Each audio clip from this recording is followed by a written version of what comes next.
उस दिन जब मैंने श्यामा ताई को 500 का नोट दिया था, तब उन्होंने एक सिक्का अपने सिंदूर से छुआ कर मुझे दिया था। उस सिक्के को मैंने अपने पर्स में रख लिया और देखिए, वही सिक्का मेरा लकी चार्म बन गया।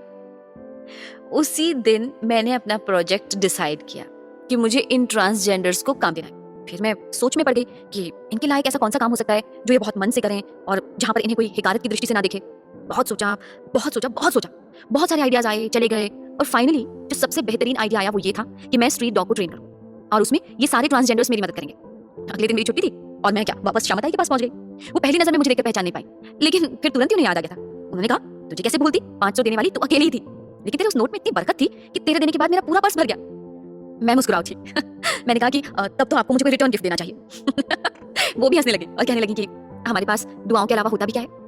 मैंने कहा कि ये तो आपकी सोच है, लेकिन आपके पास मुझे देने के लिए बहुत कुछ है।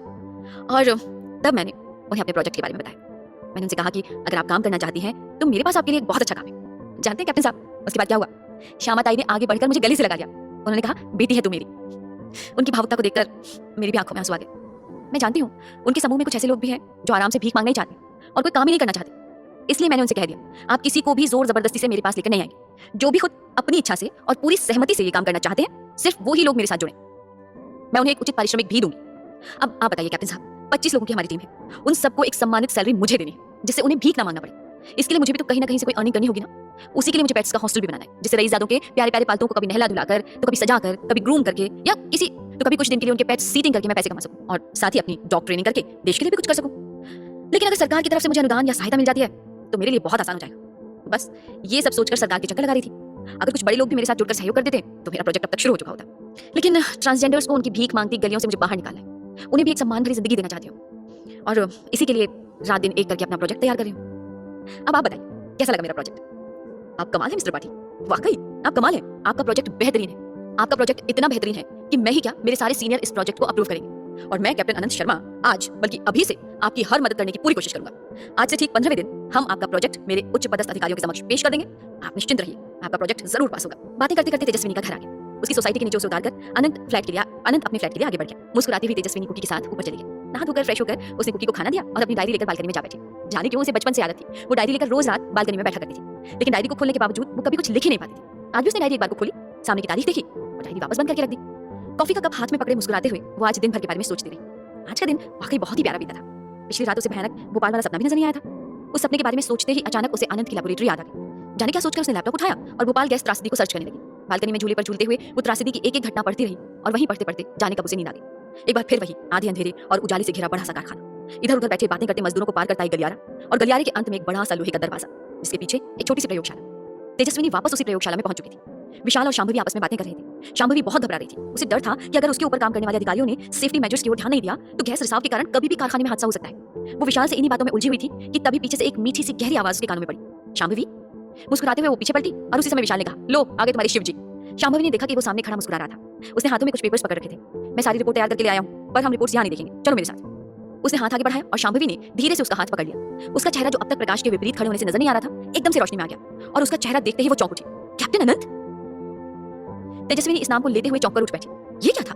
वो आज तक इस सपने को कई बार देख चुकी थी, लेकिन शिव के चेहरे को वो आज तक देख नहीं पाई थी। आज उसे पहली बार शिव का चेहरा दिखा, लेकिन वहां तो कैप्टन अनंत खड़े थे। पसीने से तरबतर तेजस्विनी ने पानी पिया और वापस अपनी बालकनी में जाकर खड़ी हो गई। कुकी भी उठकर उसके पैरों के पास से दुम हिलाता हुआ चला आया। झूले में झूलती वो उस सपने के बारे में सोचती वापस मीठी नींद के झोंके में चली गई थी। तेजस्विनी बालकनी में खड़ी सपने में दिखे शिव के चेहरे को सोच रही थी कि दरवाजे पर बेल बजी। इतनी सुबह कौन चलाया? सोचती तेजस्विनी दरवाजा खोलने चली आई। उसने दरवाजा खोला, सामने कैप्टन अनंत खड़ा था। दोनों एक दूसरे को देखते रह गए। यूं लगा जैसे दोनों यही तो चाह रहे थे। तेजस्विनी अनंत से मिलना चाह रही थी और अनंत तेजस्विनी से। आइए अंदर आइए। अनंत इतनी सुबह सुबह उसके घर चले आने के लिए कुछ जरा शर्मिंदा सा था, लेकिन वो किस डोर से खींचा चला आया था ये वो खुद नहीं समझ पा रहा था। तेजस्विनी को क्या सफाई देता? अपने बालों पर हाथ फिराते वो भीतर चला आया। आप बैठिए, मैं आपके लिए कॉफी लेकर आती हूँ। उसे बैठाकर तेजस्विनी कॉफी लेने चली गई। उसका लैपटॉप वहीं टेबल पर सामने रखा था, जिसकी स्क्रीन पर भोपाल गैस त्रासदी की तस्वीरें और खबरें नजर आ रही थी। उन खबरों को देखकर वो भी एक बार की चौंक गया। इन्हीं खबरों ने तो उसकी रातों की नींद उड़ाई थी, और इन्हीं के बारे में जानने के लिए आज सुबह वो शनिवार पेज जाकर एक बहुत पुराने किताब घर से सालों पुराना सन 84 के दिसंबर महीने का अखबार ढूंढ के लाया था। शनिवार पेज का वो किताब घर असल में एक पुरानी लाइब्रेरी था, जहां दुनिया भर की पुरानी किताबें अखबार मिलते थे। बड़ी मुश्किल से ही वो ढूंढ पाया, लेकिन मिल गया। वो स्क्रीन पर खबरों को देख रहा था कि तेजस्विनी 2 कप में कॉफी ले चली आई। अनंत बिल्कुल खोया था। उसे पता नहीं चला कि कब तेजस्विनी उसके पास आकर बैठ गई और वहीं रखा अखबार उसने उठा लिया। अखबार 4 दिसंबर 84 का था। वो पहले मन ही मन में पढ़ रही थी कि जाने कब उन खबरों को जोर जोर से पढ़ने लग गई। उसे खुद भी मालूम नहीं पड़ा। मध्य प्रदेश भोपाल राज्य के औद्योगिक परिसर में बीती रात एक भयानक दुर्घटना घटी है। सूत्रों के मुताबिक भोपाल स्थित यूनियन कार्बाइड कंपनी में ये दुर्घटना हुई है। इस दुर्घटना का मुख्य कारण मिथाइल आइसोसाइनेट गैस का रिसाव माना जा रहा है। अब तक मिली जानकारी के अनुसार उक्त गैस के रिसाव से कारखाने में उपस्थित और आसपास के लोगों में लगभग 2 से 2,500 लोगों की जाने गई है। इतने बड़े हादसे के पीछे क्या कारण है, इसकी जांच चल रही है। रिपोर्ट आना अभी शेष है। तेजस्वी ने उस अखबार की खबर पढ़ते हुए कांपने लगी। उसका पूरा शरीर पसीना पसीना होने लग गया था। अनंत ने उसकी तरफ देखा, वो भी घबराया हुआ था और उसके बाद कुछ अजीब सा हुआ, जैसे दोनों अपने पिछले जन्म में लौट आए हो। उसने आगे बढ़कर तेजस्विनी को गले लगा लिया। खुद को संभालो शांभवी, हम ठीक हैं, हमें कुछ नहीं हुआ, हम उस हादसे से बच चुके हैं। तेजस्विनी ने अनंत की तरफ देखा और घबराकर आंखें मूंद ली। पर ऐसे कैसे हो सकता है शिव? मैंने खुद तुम्हारी बुरी तरह से जली हुई लाश देखी थी और बस उसके बाद मैंने आंखें मूंद ली। अनंत ने तेजस्विनी को कसकर अपनी बाहों में थाम लिया और कुछ देर बाद पास रखा पानी का गिलास उठाकर उसकी तरफ बढ़ाया। लो, पानी पी लो। तेजस्विनी ने वो गिलास तुरंत खत्म कर उसकी तरफ बढ़ा दिया। अनंत ने गिलास एक तरफ रखा और तेजस्विनी के दोनों हाथों को अपने हाथों में लेकर उसके सामने बैठा मुस्कुराने लगा। अच्छा शांभवी, तुम्हें वो पल याद है जब हम पहली बार मिले थे? बाहर जोर की बिजली चमकी और बारिश शुरू हो गई। तेजस्विनी ने उठकर बालकनी का दरवाजा बंद करना चाहा। अनंत उसके पास चला आया और उसने दरवाजा बंद करने से मना कर दिया। रहने दो ना, बारिश की बूंदें तुम्हें तो पसंद है ना? तेजस्विनी ने हाँ में सिर हिलाया और वापस उसकी तरफ देखने लगी। आओ बैठो, चाय पी लो। खिड़की से आती तेज हवा की झोंके दोनों को पानी से थोड़ा थोड़ा भिगो रहे थे। दोनों वहीं बालकनी के पास कुर्सियां डालकर अपनी कॉफी का कप लेकर बैठ गए। चाय कहाँ, इसमें तो कॉफी है। अच्छा, तो आजकल कॉफी का शौक हो गया मैडम को? पहले तो खूब चाय पीती थी तुम। तेजस्विनी ने अनंत की आंखों में देखा और कुछ देर तक देखती रही। क्या तुम्हें भी वो सब याद आ गया है शिव? हाँ, कल से मुझे कुछ भी याद नहीं था, लेकिन कल तुमसे मिलने के बाद पता नहीं क्या हुआ, ऐसा लगा जैसे पूरे फिल्म की उल्टी रील चल पड़ी है। ऐसा लगा मैं ये जो जीवन जी रहा हूँ अभी, ये कुछ अलग ही है। मेरा असली जीवन तो कुछ और ही था और बस जागती आंखों से ही सामने सब कुछ चलाया। और आज इसलिए सुबह सुबह तुमसे मिलने दौड़ता हुआ चलाया, क्योंकि कल रात के देखे मेरे सपने का, कल दिन भर की मेरी बेचैनी का, हर बात का कारण तुम हो शांभवी, सिर्फ तुम। अच्छा तुम बताओ, तुम्हें सब कुछ कब याद आया? क्या तुम्हें भी कल ही अनंत की बात आधी रह गई थी? तेजस्विनी अपनी बात कहने लगी। मैं तो तुम्हें शायद कभी भूल ही नहीं पाई शिव, कभी भी नहीं। बचपन से ही बहुत अजीबोगरीब सपने देखे मैंने। कभी मुझे हिमालय की ऊंची चोटियां नजर आती थी, तो कभी गोलियां बरसाते चीनी सैनिक, कभी मुझे अंग्रेज अफसर नजर आते थे, कभी कोई और राजा महाराजा, तभी राजस्थान के शायद बाड़मेर का महल नजर आता था, तो कभी कोई गहरी बावड़ी जिसकी सीढ़ियों पर बैठी मैं तुम्हारी राह तकती थी। मुझे आज तक मेरे सपनों का कोई अर्थ समझ नहीं आया था। माँ कहती है कि मैं बचपन से ही अपने सपनों से परेशान हो जाया करती थी, लेकिन जैसे जैसे उम्र बढ़ती गई ये भोपाल वाला सपना कुछ ज्यादा ही आने लग गया। और अभी पिछले 6-7 महीनों में तो ऐसा हो गया कि लगभग हर 2-4 दिन में मुझे ये सपना नजर आ ही जाता है। लेकिन कल तुमसे मिलने के बाद पहली बार मैंने उस सपने को पूरा देखा क्या, बल्कि मैंने उस सपने को जिया। कल जानते हो, हमेशा उस सपने को देखने के बाद मैं जब भी जागती थी उसी सपने के बारे में सोचती रहती थी। उस सपने में हर बार शिव नाम तो सुनाई देता था, लेकिन वो नाम कभी दिखाई नहीं देता था। ऐसा लगता था जैसे सब याद तो है, लेकिन एक झीनी सी चदरिया पड़ी है हर चीज पर हर बात पर, हर याद पर वो नाम ढका हुआ है एक हल्के से पर्दे से। लेकिन कल तुमसे मिलते ही वो पर्दा हट गया। कल की रात मैंने वो पूरा सपना देखा, पूरा। और अजीब बात है ना, लोग कहते हैं कि जागने पर सपने भूल जाते हैं, सिर्फ कुछ एक हिस्सा ही याद रहता है, लेकिन मुझे मेरे सपने पूरे याद रहते हैं। याद तो रहेंगे शांभवी, क्योंकि वो सपने नहीं, हमारा पिछला जीवन है। मुझे बस कल एक बार तुमसे मिलते ही धीरे धीरे, कल एक दिन रात में ही सब कुछ याद आ गया। अच्छा तुम्हें याद है हम कैसे मिले थे पहली बार? हाँ शिव, याद है। कैसे भूल सकती हूँ मैं उस बात को? 25 जून 1983।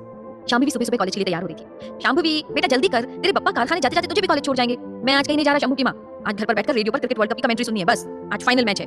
शांभवी सीढ़ियां उतरती चली आई थी। कमेंट्री तो मुझे भी सुननी थी पप्पा, लेकिन आज ही हमारी केमिस्ट्री लैब के असाइनमेंट के लिए हमें जगह असाइन होनी, अगर नहीं गई तो इंटर्नशिप के लिए कोई ढंग की लैब नहीं मिल पाएगी। अच्छा तो ले बेटा टिफिन साथ ले जा, दोपहर तो तू वापस आती नहीं है। और सुन, शाम को जरा जल्दी आ जाना, आज सरला मौसी मेहमानों को लेकर आने वाली है। आप कौन से मेहमान बुला रही हो माँ? अरे और कौन से मेहमान बुलाऊंगी? जिसकी जवान बेटी घर में बैठी हो, वो माँ लड़के वालों के अलावा किसी और मेहमान को देखकर खुश हुई है भला? कल निमाड़ी वाली जीजी आई थी, बता रही थी अलका की बहुत अच्छी शादी हुई रही ना पिछले साल, अभी देखो एक लड़का भी हो गया। कितनी किस्मत वाली है उसकी माँ। अलका की अच्छी शादी और लड़का पैदा होने से ऐसा कौन सा जुबा हो गया? तुम्हारी भी तो अच्छी शादी हुई होगी और तुम्हारे यहाँ तो हीरे की खान पैदा हुई है। फिर नानी को तो सदा इठलाते रहना चाहिए अपनी किस्मत पर। देख अब तू ज्यादा मुंह मत चला, बस शाम को जल्दी आ जाना, चल भाग यहाँ से। पप्पा मैं पूरी कोशिश में हूँ कि मुझे आपकी यूनियन कार्बाइड में प्रैक्टिकल इंटर्नशिप मिल जाए, हर महीने 800 रुपए स्टाइपेंड भी मिलेगा। चलो माँ मैं जाती हूँ, जल्दी आने की कोशिश करूंगी। शांभवी की सहेली आ चुकी थी, उसके साथ वो पैदल ही अपने कॉलेज के लिए निकल पड़ी। रास्ते में उन्हें कोई रिक्शा नजर नहीं आ रहा था, शहर जैसे वीरान पड़ा हुआ था। होना भी था, आज लॉर्ड्स में क्रिकेट का वर्ल्ड कप खेला जा रहा था, वो भी इंडिया और वेस्ट इंडीज के बीच। इस पूरी श्रृंखला में जिम्बाब्वे और भारत का प्रदर्शन कुछ खास रहा नहीं था, लेकिन सेमीफाइनल के बाद लोगों की उम्मीदें जाग चुकी थी। आज पूरा भारत सांस रोके फाइनल्स की प्रतीक्षा में था। 2 बार की विजेता टीम वेस्ट इंडीज अपनी हैट्रिक की तैयारी में थी। ये वो समय था जब हर घर में टीवी मौजूद हो ये जरूरी नहीं था। स्मार्टफोन तो छोड़ो, मोबाइल भी मौजूद नहीं होते थे। कुछ ही घरों में लैंडलाइन फोन थे और वो घर रईसों की श्रेणी में आते थे।